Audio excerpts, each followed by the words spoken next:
አዳነ ግርማና ሽመልስ በቀለን የመሳሰሉ ድንቅ ተጫዋቾችን ለኢትዮጵያ ካበረከተው የሐዋሳ ኮረም ሜዳ ነው የእግር ኳስ ሕይወቱ የጀመረው። የኢትዮጵያ ፕሪሚየር ሊግን 3 ጊዜ ማሳካት የቻለው ሙሉጌታ ምህረት ከኳስ ብቃቱ ባልተናነሰ በስፖርቱ ቤተሰብ ዘንድ የሚወሳ መልካም ምግባር ባለቤት ነው።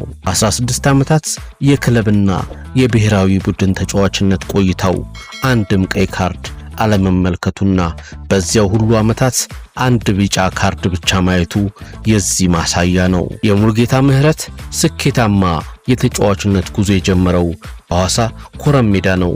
ኮረም ሜዳ ከ31 ዓመታት በኋላ ወደ አፍሪካ ዋንጫ በተመለሰው ታሪካዊ የዋሊያዎቹ ስብስብ ውስጥ በግንባር ቀደምነት ከሚጠቀሱ ተጫዋቾች መካከል ሽመልስ በቀለና አዳነ ግርማን ያስገኘች ሜዳ ናት። ከዚች ሜዳ አልፎ ሐዋሳ ከነማን በአምበልነት እየመራ የፕሪሚየር ሊጉንና የጥሎ ማለፍ ዋንጫዎችን ያሳካው ሙሉጌታ በተወዳጁ የወቅቱ የሐዋሳ ከተማ አሰልጣኝ አቶ ከማል አህመድ አይን የገባው በሐዋሳ ሲካሄድ በነበረው የፋብሪካዎች የእግር ኳስ ውድድር ወቅት ነበር። ሙሉጌታ ምህረት በአንድ ቃለ መጠይቅ ላይ ሲናገር በወቅቱ በተክለ ሰውነቱ ቀጭን ስለነበር አሰልጣኝ ከማልን ጨምሮ ብዙዎቹ የኳስ ብቃቱን ተጠራጥረው እንደነበር ገልጿል። ሚዲያ ሼር፣ ሰብስክራይብ ላይ ባባ ሐዋሳ ከነማ 1996 የፕሪሚየር ሊጉን ዋንጫ በማንሳት ቀዳሚው የክልል ክለብ መሆን የቻለበት ደማቅ ታሪክ ሲጽፍ ሙሉጌታ ምህረት ደግሞ የዓመቱ ኮከብ ተጫዋች ሽልማትን አሸንፏል። በቀጣዩ ዓመትም ክለቡ የጥሎ ማለፍ ዋንጫ ባለቤት ሲሆን የአምበሉ ሙሉጌታ ምህረት ሚና ላቅ ያለ እንደነበር ይታወሳል። ከዚያም በ1998 ወደ ጊዮርጊስ በማቅናት ከክለቡ ጋር የፕሪሚየር ሊግና የጥሎ ማለፍ ዋንጫን አሳክቷል። ከዚያም ዳግም ወደ ሐዋሳ ከነማ በመመለስ በ1999 ክለቡን የፕሪሚየር ሊግ ዋንጫ ሲያሸንፍ ሙሉጌታ የፕሪሚየር ሊጉ የዓመቱ ምርጥ ተጫዋች በመሆን ድጋሚ ተሸልሟል። ከኢትዮጵያ ብሔራዊ ቡድን ጋር ያሳካውን የምስራቅና መካከለኛ አፍሪካ ሲካፋ ዋንጫን ጨምሮ ከሐዋሳ ከነማ ቅዱስ ጊዮርጊስና ደደቢት ጋር በመሆን በርካታ ዋንጫዎችን አንስቷል።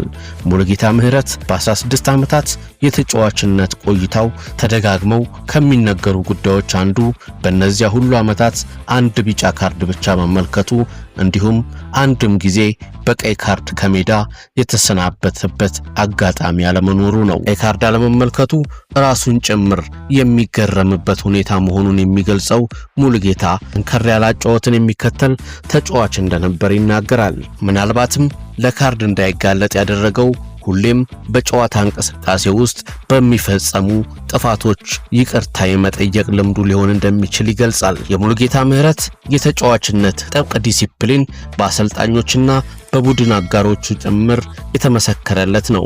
ወደ ሐዋሳ ከነማ እንዲቀላቀል ያደረጉት አሰልጣኝ አቶ ከማል አህመድ ሙሉጌታ ከራሱም አልፎ የቡድን አጋሮቹ ደመ ሞቃት በሚሆኑበት ጊዜ ሰከን እንዲሉ በመምከር የአምበልነት ኃላፊነቱን በአግባቡ የሚወጣ ተጫዋች ስለመሆኑ መስክረዋል።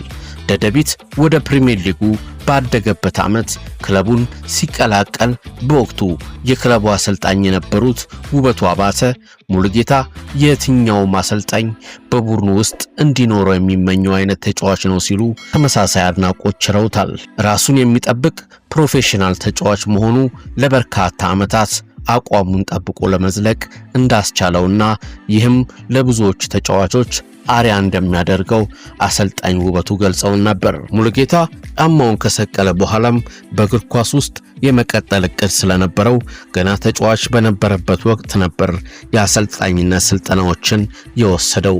ሙሉጌታ ምህረት ሐዋሳ ከነማን፣ ወልቂጤ ከነማን እንዲሁም ሀዲያ ሆሳናን በዋና አሰልጣኝነት እንዲሁም በኢትዮጵያ ብሔራዊ ቡድን ደግሞ የኢንስትራክተር አብርሃም መብራቱ ምክትል አሰልጣኝ በመሆን አገልግሏል። በአሁኑ ወቅትም ዳግም የቀድሞ ክለቡን ሐዋሳ ከነማን በአሰልጣኝነት በመምራት ላይ ይገኛል።